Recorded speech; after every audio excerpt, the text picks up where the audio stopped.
Who controls the past controls the future. Who controls the present controls the past. This is a famous line from today's book, 1984, by George Orwell. I usually want to hold up a copy of the book, but I can't find my copy of this book. It's around here somewhere, so you can all find it. It's a dystopian novel written in the 1940s after World War II had come to an end, but 1984 was future to George Orwell when he wrote it. And that date has come and passed, and many people have made many comparisons to the book and our present time. Now here I want to be careful, because to read 1984 and talk about it in a group of people, it's really hard not to bring up the politics of the current day in which we live, or when we lived 50 years ago, or when we might live 40 years from now. We have the habit of assuming we're the good guys, and whatever book we are reading that casts a negative light, that refers to our political enemies. And I'm not at all interested in having that kind of a discussion here, deciding who this refers to and who it doesn't. There's room for us all to examine ourselves. Things that we might want, things we might vote for. Would anything we do lead to this sort of a book? You notice I'm stumbling around a little bit. I'm trying to be careful. So this is a dystopian novel, as I said. It takes place in an imagined 1984. And he knew about the Stalinist era, Soviet Union, America were all going through the Cold War at this time. And a lot of the things that go on in this book, a lot of organizations and phrases are directly related to things that were in the Soviet Union under Stalin. So the themes, I'm sounding like an English teacher here, but the themes are totalitarianism, mass surveillance, and controlling people's thoughts, which basically says that this book is basically about the truth. What is true? So in the time of this book, the world is divided into 3 superstates. Oceania, which is Britain, Western Hemisphere, Australia, and South Africa. Actually, I don't know if South America is included. So in that case, the English speakers. Eurasia, which is the rest of Western Europe and Northern Asia. That would be Siberia. And East Asia, that's China and probably Japan, Korea, and environs. Britain, poor Britain has just got the name Airstrip 1, which that's all they're reduced to, is their Airstrip 1. So these 3 states are at perpetual war with each other. Sometimes Oceania is fighting Eurasia and East Asia is the ally. Sometimes Eurasia is fighting Oceania and East Asia. They just switch around because they all believe basically the same thing. And they seem to be fighting over the same pieces of land, which seem to shift back and forth. I'm not sure where these pieces of land are. Africa and, like I say, South America, maybe that's what they're fighting over. I don't know. And in Oceania, they are ruled by the party. This is very much like the Soviet Union. Instead of the Communist Party, it's INGSOC, which is a short for English Socialism. And its leader is Big Brother. And the sign all everywhere, the posters are all of a scary-looking guy. And the caption is, Big Brother is watching you. That's a phrase we hear today. And it's not certain that Big Brother is actually a real person or not. He might just be a fiction invented to control people. There's a lot of famous phrases in this book that have come into our modern language. There's doublethink. That means believing 2 conflicting things at one time. There's the thought police, who are chasing down people who are committing thought crimes. Evidently, it's not enough to write something nasty on Facebook. If they suspect you are even thinking something nasty, you will be arrested. And then there's newspeak. Now that's an interesting thing, newspeak.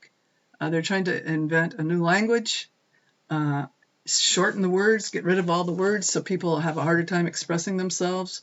And as in INGSOC, they're into speaking in, you might almost say emojis. And another phrase that comes from this book is 2 + 2 = 5. I'll talk about that a little bit later.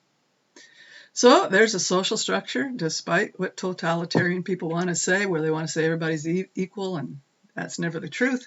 So there's an inner party of Ingsoc and an outer party. The inner party is a small group of people we can call aristocrats, who are the thinkers and are the ones in control. The outer party are the workers of the party, and they are the ones who do the bidding of the elites. They're the office workers, and believe it or not, they get the worst treatment of everybody in the book. They are continually watched and tracked and continually arrested for thinking wrong thought. The rest of the world, maybe 80% or more, are the proles, short for proletariat. And that, I discovered, was the Latin word that means producing offspring. So it is apparently a polite word for calling them breeders. They're the ones that have the kids. They're the ones that do all the work. And believe it or not, they are the only people in the whole story to seem to have any happy life. They sing songs. They do wholesome work. And the party doesn't really care much what they do. They're pretty much left on their own. Of course, ultimately, everybody is under control by the party. So the plot is rather simple. Our hero is poor Winston Smith. He's a member of the outer party, and he has an office job. He works for the Ministry of Truth. And what this does is that retcons the news. Retcons is an interesting word. If you're a fan of Tolkien, you may be familiar with the word retcon. It means retroactive continuity. And in Tolkien, this happens because in The Hobbit, there's a story about how Bilbo gets the ring. But when Tolkien got around to writing The Lord of the Rings, he needs a different story to explain how Bilbo got the ring. So that's a case, it's a harmless case of retcon. But for Winston in the Ministry of Truth, he is being sent every day at his desk. This is a story about a famous person, probably won some medals or honors, but he has since been arrested. And so we can no longer read any stories about what a good person he was. So Winston has to change the story, reinvent the story, and erase the old story. So if anybody goes and reads a newspaper and goes to the archives and read old stories, the story about how this guy originally was a hero is now erased, and now he's just completely gone. And Winston was rather clever in his way of doing this. He was good at his job, but the thing is, he began to realize the whole setup was a big lie.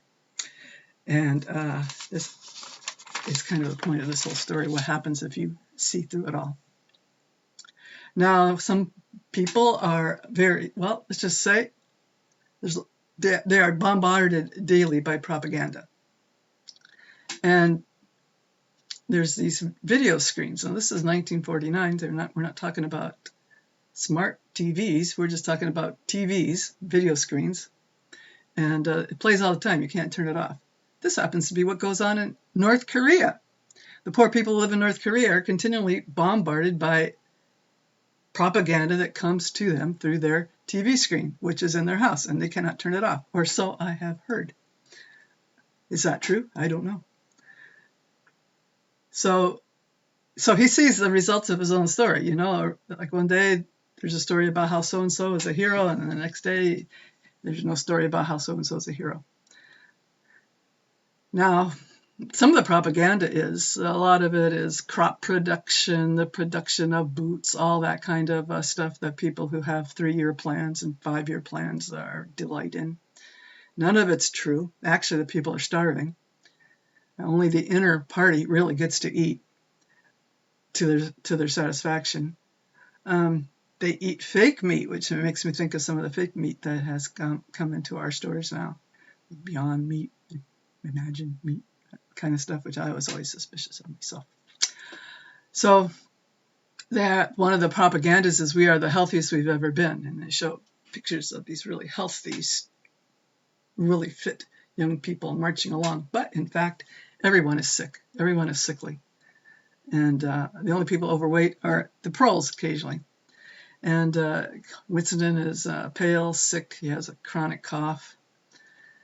And anyway, he sees all this. He doesn't like it. And so he wanders into prole territory, which is outskirts of all the cities and out in the countryside. Because like I said, 80% of the people or more, don't remember the exact number, are proles, who are pretty much, as I say, allowed to do whatever they want and eat whatever they want and grow whatever they want, sow whatever they want. So he wanders in this territory and he sort of likes it, and he befriends the owner of an antique shop, and he rents an upstairs room from this man's shop, which is kind of a nostalgic place, with no TV screen. And he rents it out so he can have trysts with his girlfriend Julia, who thinks like he does. But they are eventually betrayed by the shop owner. The whole thing was a setup. And it turned out there was a TV screen. It was just concealed. So he's arrested. And Julia's arrested. And now it's time to tell a Star Trek story. While he is arrested, he is tortured. He's tortured by Brian, a person he originally thought was a friend, somebody who could help lead the resistance. But no, he was not to be trusted, it turns out. He was head torturer. So this is an interesting thing, because there's one of the things that he tries to get Winston to believe as he holds up fingers. How many fingers? And naturally Winston says 4. And he goes, no, there's 5. He goes, no, I see 4. No, there's 5. And so he keeps beating at him and beating at him and beating at him, and with all kinds of electroshocks and drugs and who knows what all. Eventually Winston will say something like, I only see 4, but I wish I saw 5. And that was considered progress. And eventually he says, I see 5. And then he's let loose, and he spends his time in a cafe that caters to people who have 3 thoughts. And he still knows the whole thing's a scam. He's starting to get his regular thoughts back. And Julia wanders into this cafe, and they look at each other, and they are not attracted to each other at all anymore, because they both betrayed each other. That's part of the story I didn't tell you about. They both betrayed each other. And neither one of them blames the other, really, for betraying them, but they still betrayed each other. And so they part. They have no future. And then eventually, at the end of this one episode in the cafe, there's a military event that happens. Oceana wins a big battle, and he finds himself just crying for joy. And he runs out into the street and yells, he loves Big Brother. So his conversion to totalitarianism has been complete. Now, the whole bit about the fingers, this is where Star Trek comes in. There is an episode in Star Trek The Next Generation. The episode is called Chain of Command. It was a 2-parter. This happens in part 2, where he is captured. Captain Picard is captured by the Cardassians. The Cardassians are a race of people from Cardassia. They are not the social media people. It's different people completely. So they are the evil aliens in the Star Trek universe. So they have Picard down in this dark room, and there's 4 lights shining. 2, 3, 4. And the Cardassian torturer says, how many lights do you see? And he says 4. And he goes, no, there's 5. And Picard keeps saying, no, there's 4. And the Cardassian says, no, there's 5. This goes on and on. Finally, Picard says, there's 4. I don't care what you do to me, there's 4. I actually don't remember how that episode ends. But a writer of this episode got this from 1984. Now, here's the thing. Now, without getting too political, do you find in your life today in America, you are being asked to believe things that you know aren't true? I'm not going to give any examples, but I think you can imagine some.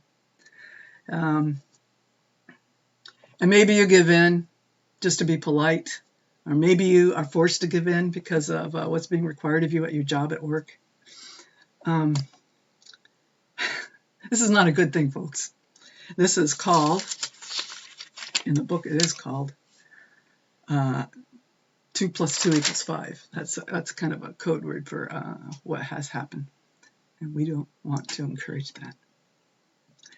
So the rest of the story goes, after he finally will say that, all right, 2 + 2 = 5, he's let out, goes to the to the cafe and lives a boring life, and finally runs out in the street yelling he loves Big Brother.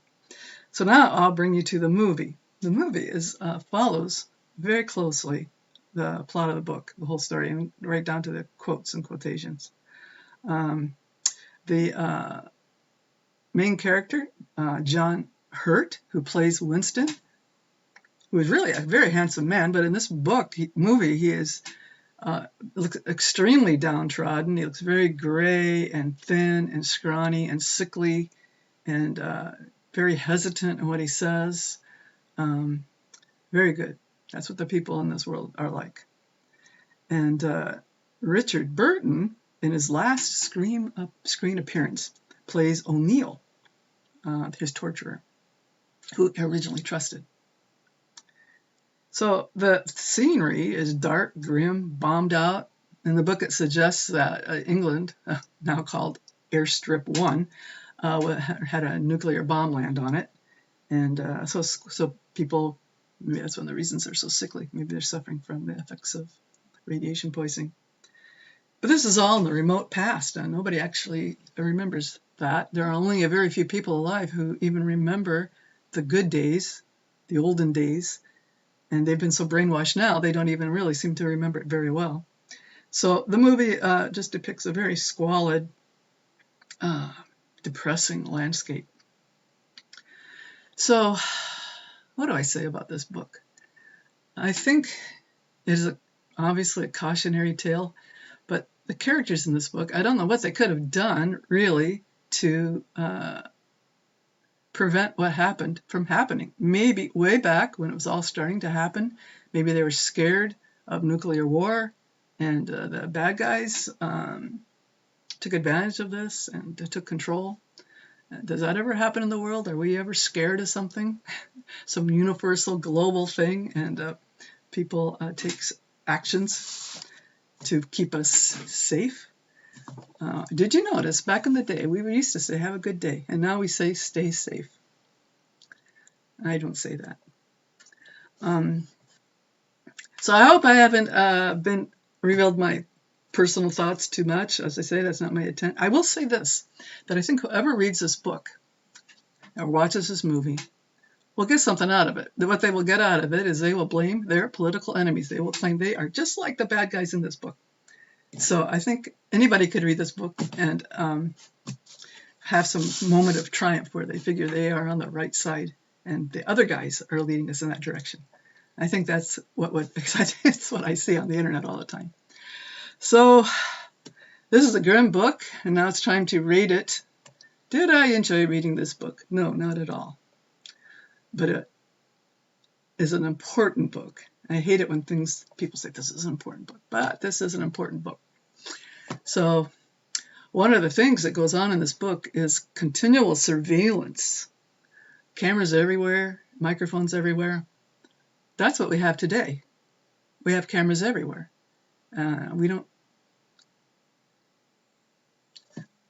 That should bother us. In my opinion, that should bother us. So I'm going to give it since I don't enjoy it, but I realize it's important, I think I'll give it an 8 out of 10. I give the movie a 9 out of 10 because it did such a good job, but you just can't honestly say you enjoyed it. I was quite relieved when it came to an end. So you may notice the lighting is a little better on this video. I got a light, and I think things look a little less fuzzy. And next book up is another grim book, but in a different genre. So a few days you'll see that one. So forgive me for not speaking out more clearly, or forgive me for speaking too clearly. I have other areas of the internet where I say my piece a little more bluntly, but this is not that place. So God bless you all, and go out and read a good book.